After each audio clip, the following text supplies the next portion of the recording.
Welcome back to WagerTalk.com. NFL action. It's the final Sunday. Most of the playoff spots are set. Some of them we're still just trying to get some seeding, and this is one of those games, and it's going to be Brian's video best bet. He cashed last week his video best bet. Congratulations again, Brian. And we're going to take a look at Seattle at Arizona. What a statement game for Arizona last week as they took it to the Packers. And you got to love Bruce Arians. I mean, when he gets somebody down, he goes ahead and steps on their throat. He doesn't stop. That's what I like about him. But overbettors weren't too happy. It was 38-8 in the third quarter, and sitting at 46, the total's 50. You're ready to start lighting up a cigar, if you got the over in that one, but it didn't happen. Well, so much of Arizona's offense is throwing the ball downfield. I mean, they throw the ball downfield more than anybody in the NFL, which is one of the reasons why they're such a high-scoring team. But when you're winning by 30, the last thing you want to do is throw the ball downfield. You want to run the clock, and that was part of the reason why it stayed under. You're still thinking you're sitting pretty because you're looking. Green Bay's got to throw on every down. Something, either they're going to score a touchdown or something bad's going to happen with an interception return or something. And I was on the strip in the sports book, and you could just you could hear all the people that had overs in that game. There's a lot of tension when you think you've got the game won, and then it's come on.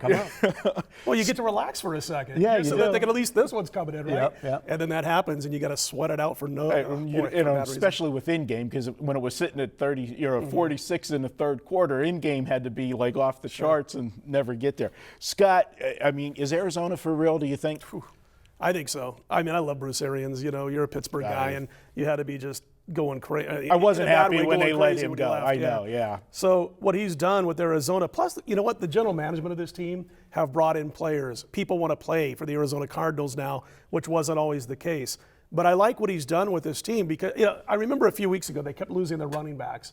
And he said, you know what? And everybody's worried. What's going to happen? You and I both do shows in Phoenix, and I remember everybody's worried about what's going to happen with the running back situation. And Bruce Arians comes right out and he goes, that's the easiest position to replace. Of course, he's got depth and then some when it comes to the running back position for Arizona.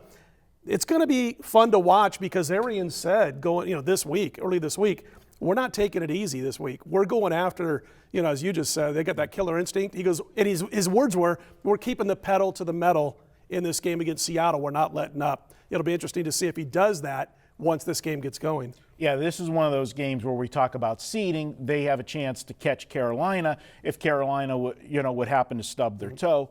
Let's give the NFL credit. A few years ago they started doing it, shuffling the times on these games so that you don't because if this would have been as scheduled, Carolina would have played at 1 o'clock. Arizona would have known, if Carolina wins, we can't do anything. Let's rest the starter. So they take that out. But you still have the fact, if Carolina's winning by 14 in the second half, do you get Carson Palmer out of the game? Do you risk injury, especially against a team like Seattle that can bring pressure on the quarterback? Do you want to risk keeping the pedal to the metal? I know you want to make a statement, but is the statement worth getting a key player hurt? That's the question. Yeah, and also, just for the game, regardless of what Carolina's doing, they may want to pull them early, but which, you got a 6.5, 7 point underdog here. Seattle, a quality team like that is always open for the back door in a situation like that. So this is real interesting because I looked at the original schedule, as you pointed out, and they were going to play early, and I said, and then all of a sudden I saw, okay, they changed it.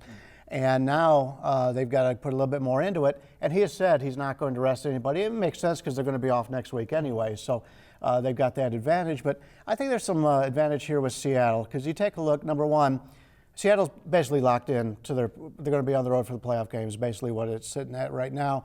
But this is a divisional rivalry. They've won 4 out of the last 5 times and covered 4 of the last 5. They've gone to Arizona, and they lost earlier this season to Arizona. So Seattle, even though they got to play again next week, if they lose this game, this will be 2 straight losses going into the playoffs, and now you got to play on the road all your playoff games.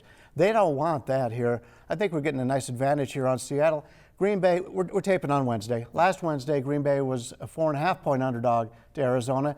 Now Seattle's a 6.5 point underdog, 2 points difference, and I have Seattle 2.5 points better than Green Bay. So you're definitely getting some advantage here on Seattle. I don't think Seattle's just going to throw this game away. Like I said, you don't want to have 2 straight losses, especially to a divisional rival. Correct me if I'm wrong, though. Seattle, obviously, they're in the playoffs. They're the wild card. But they can still get the 5th seed instead of the 6th seed because Minnesota plays Green Bay at night. It just basically means they're going to play at Green Bay, at Minnesota, or at Washington. That's basically what it's going to come down to. I don't know if it's that big of a deal, but I'll really quickly say this. Here's what I've been saying in that Arizona show for many, many weeks. I went back and I looked. Arizona's 17-3 against the spread as an underdog, a pick, or a favorite of less than 7 over the last 20 times with Arians as head coach. It scares me to go against Arizona, and I've been saying you either ride that team. If you don't like them in that particular spot, you pass the game. I get what you're saying about Seattle in this one, but boy, that's a tough one. For me, it's been either Arizona or pass, and I'll probably do so again past this particular game. All right, Brian says to take Seattle plus the points as his video best bet. He cashed last week, a nice one. And check out Weekend All Access at WagerTalk. It's the best deal on the internet, guys, seriously. You can get Thursday through Monday for $69. Pick your favorite capper, get all of his plays Thursday, Friday, Saturday, Sunday, and Monday for just $69. Be sure to check out all of our other videos at WagerTalk.com.